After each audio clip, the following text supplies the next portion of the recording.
Mois des âmes du purgatoire. 14e jour, soulagement des âmes du purgatoire. Premier point, nous pouvons les soulager. Nous croyons, définit le Concile de Trente, que les âmes détenues en purgatoire sont soulagées par les suffrages des fidèles. C'est ainsi que dans sa magnifique et divine unité, l'Église comprend les chrétiens de tous les temps et de tous les états. La charité qui les unit et rend commun leurs biens spirituels ne s'étend pas seulement aux vivants. Elle passe au-delà du tombeau avec ceux qui sont morts dans la paix du Seigneur. Car la charité, dit saint Paul, n'est pas comme la foi et l'espérance, qui s'éteignent pour nous à notre dernier soupir. Elle survit à la mort et ne périt jamais. Caritas numquam excidit. Ainsi, les justes, après leur trépas, ne sont pas séparés de l'Église, ni retranchés de la communion des saints. Ils sont toujours nos frères, nos amis, notre prochain. Comme les anges et les élus du ciel, nous pouvons aussi délivrer ces pauvres âmes de leur terrible prison. Bien plus, les anges et les saints ne le peuvent que par leurs prières, et nous le pouvons, nous, par toutes sortes de suffrages et de bonnes œuvres. Dieu nous a donné une telle puissance sur le sort de ces pauvres âmes, dit le Père Faber, qu'il semble plus dépendre de la terre que du ciel. Telle est la consolante doctrine de l'Église. Telle est la touchante économie de la communion des saints.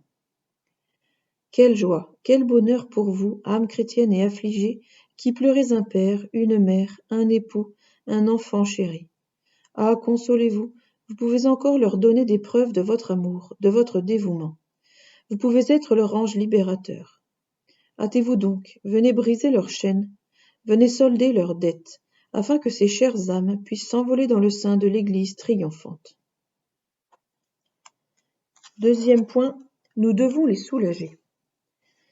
Non seulement nous pouvons, mais encore nous devons venir au secours de ces âmes malheureuses.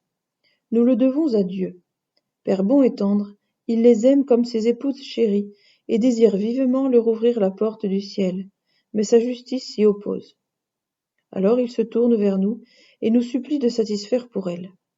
Il nous en fournit les moyens et regarde comme fait à lui-même ce que nous ferons pour la plus coupable et la plus souffrante d'entre elles. Nous le devons à ces pauvres exilées. Quelques-unes, en grand nombre peut-être, souffrent en purgatoire par notre faute, par suite de notre négligence, de nos mauvais conseils, de nos scandales. Et nous ne ferions rien pour les soulager, et nous oserions dire « Je suis innocent des larmes de sang répandues par ce juste ». Enfin, nous le devons à nous-mêmes. N'oublions pas que nous aurons besoin un jour, peut-être bientôt, qu'on exerce envers nous la charité que nous pouvons maintenant exercer envers les autres.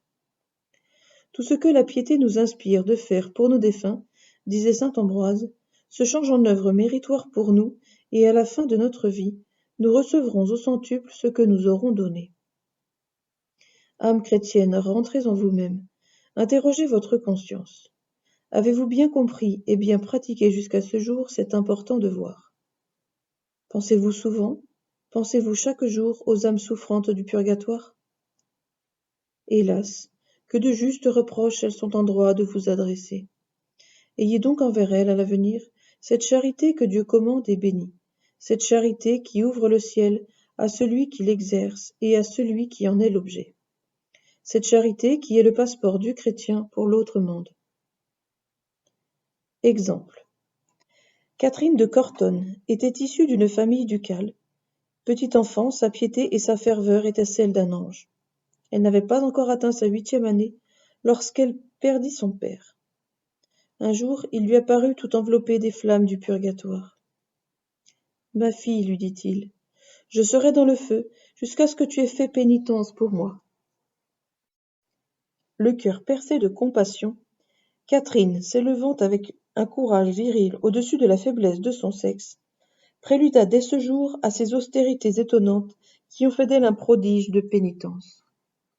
Ses larmes, ses soupirs, ses prières, ses mortifications eurent bientôt désarmé la justice divine et acquitté la dette paternelle. Son père, rayonnant de l'éclat des bienheureux, lui apparut de nouveau et lui adressa ces douces paroles. « Dieu a accepté tes suffrages et tes œuvres satisfactoires, ma fille. Je vais jouir de la gloire.